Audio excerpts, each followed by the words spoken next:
ناظرین، انیکا مطاہر کے گھر میں فساد ڈالنے کے لیے موجود ہے۔ مطاہر اور فاطمہ کی زندگی اچھی گزر رہی ہے۔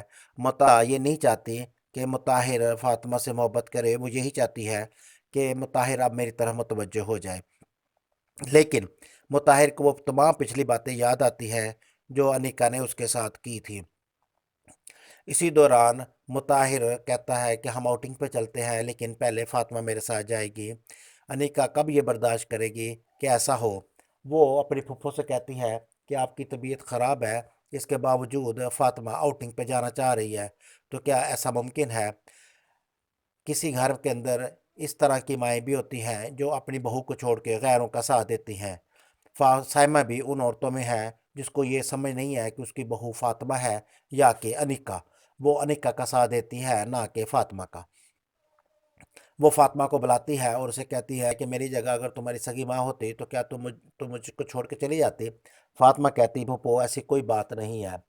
جب آؤٹنگ کا ٹائم ہوا، فاطمہ مطاہر کو کہتی ہے کہ میں آپ کے ساتھ نہیں جا رہی۔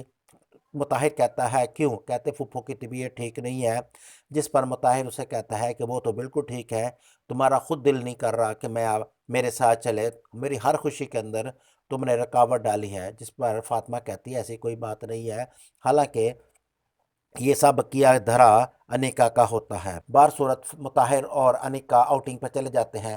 جب وہ کہیں باہر ہوتے ہیں تو وہاں پر انیکا کو موقع مل جاتا ہے مطاہر سے بات کرنے کا۔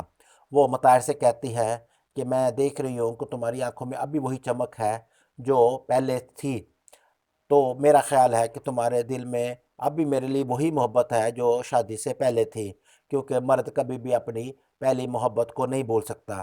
مطاہر اس کی طرف بڑے غور سے دیکھتا ہے، لیکن پھر بھی اس کو وہی پرانی باتیں یاد آتی ہیں جو جب مطاہر کی منگنی نکاح سے ہوئی تھی تو انیکا نے اس کے ساتھ کیا سلوک کیا تھا۔ تو دیکھتے ہیں کیا انیکا اپنی محبت واپس لینے پر کامیاب ہو جائے گی، یا مطاہر فاطمہ کو چھوڑ کر انیکا کی طرف راغب ہو جاتا ہے۔ اگر مطاہر فاطمہ کو چھوڑ کر انیکا کی طرف راغب ہوتا ہے تو مطاہر کی یہ بہت بڑی بدقسمتی اور بے وقوفی ہوگی۔ دیکھتے رہے چینل اختر انفارمیشن۔